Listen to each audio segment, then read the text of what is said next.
All right, game design students, hope everybody's doing well. This video is going to be talking about our turret sprite that we set up last time, okay, for our controller game, and how to duplicate it, and then we're going to set up a little health tracker and health bar for our player character. To create second or third or fourth, however many instances of a sprite or of an object we want, it's super easy. You can just hold control on your keyboard and then click and drag, and it'll just duplicate it. Okay. And what happens is all of these are just instances of the exact same object in construct. And so all of the same behaviors and all of the same events apply to it. So we don't need to create duplicate events or anything like that. It makes our code super simple to deal with. And for the sake of the gameplay, we probably don't want these things too close together.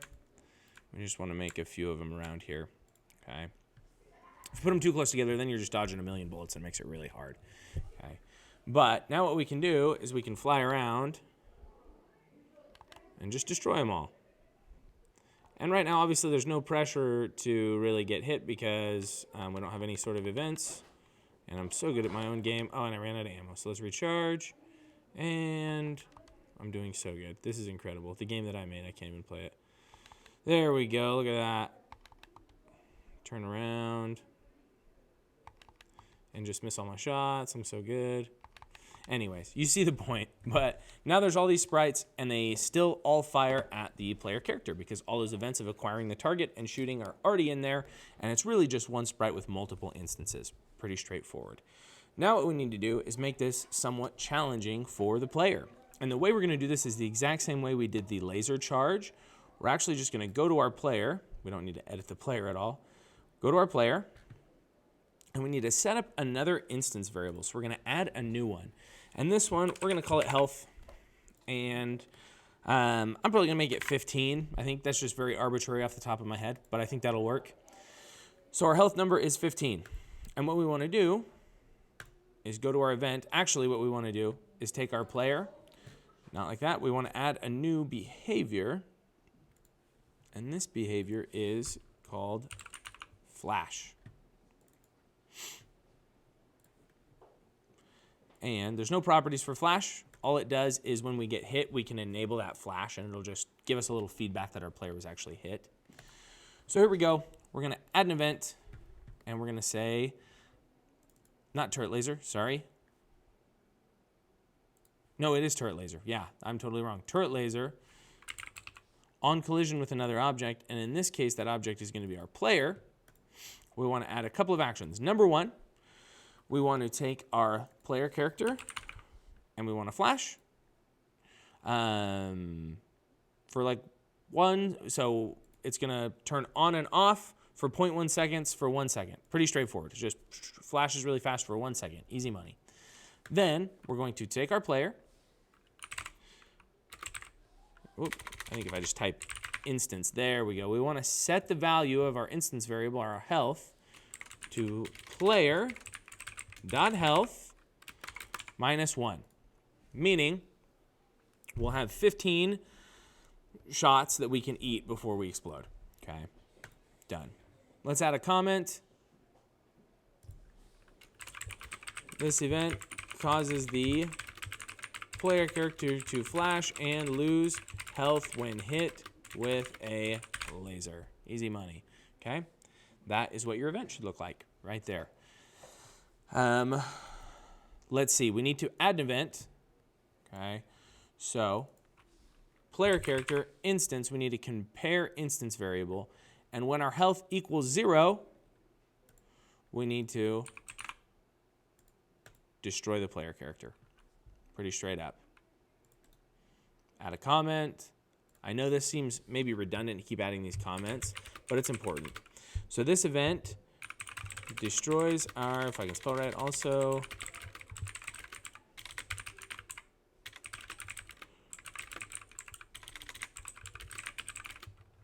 reaches 0. Okay, easy. Now the next thing we need to do, and I'd love to do it right here, but you actually have to go to your viewport section here. Right, we're going to set up another health bar, or another bar for our health. So what I'm going to do is actually go to my HUD layer. So you need to remember to lock up your player layer, unlock your HUD layer, and we're going to type in text. You can just put it right here, and we're going to call this our health text. So make sure to name it that, or name it health. But I like to have health text. I have so many different health things. I'm going to have a health bar. I have a health variable. So I want to name my health text. So I know that it's the text. And right here, I can type health. I'm going to make this red. I don't know why. That just makes me think of health in games. I'm going to make it, I believe I said 25 was my font size for this other one. And I want to change the font to fantasy, just like that there, just to keep things consistent. So I have my health, and it looks like maybe I made that a little bigger, maybe 30. Yeah, 30 looks a little better. Okay, right there. So I have my health. Then I need to add in another progress bar, and I can just position it right below this one. And a few things we need to change here. We need to change this to health bar. We need to make our maximum 15 because that's our maximum health. Okay. And there we go. That looks pretty good. Last thing we need to do is we need to go to our event sheet, and we're actually going to add this to our same every tick thing right here.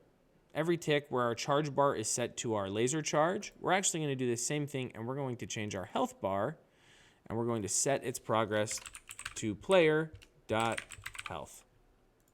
Pretty straightforward. Okay. And I'm actually going to change this comment too. So this event sets the progress bar to the value of the laser charge as well as the health of the player. All right, so keep those comments consistent, make sure we're updating them. So here's what we should see. When we start this up, we should have our player character getting shot at, and when we get hit, the player should flash and lose a little bit of health on our bar. So let's see how it goes here. There it is, player taking damage. We'll see what happens when the player loses all of their health. Let's move a little bit. Oh, still tracking, no big deal. And dead. And you'll see when we die, the charge runs out too. Pretty interesting. And we can't move around anymore. There's nothing for them to track. We'll have to end the game on that. But that, right there with those events, is how you set up multiple instances of a turret, and you set up a health bar that tracks. In the next videos that we'll be doing, we'll have to set up a system for players to regain health. Because if you, well, I guess you could just make it a hardcore mode where they never gain health. We want to start setting up start screens and end screens for when you start the game or when you die. How can you restart the game?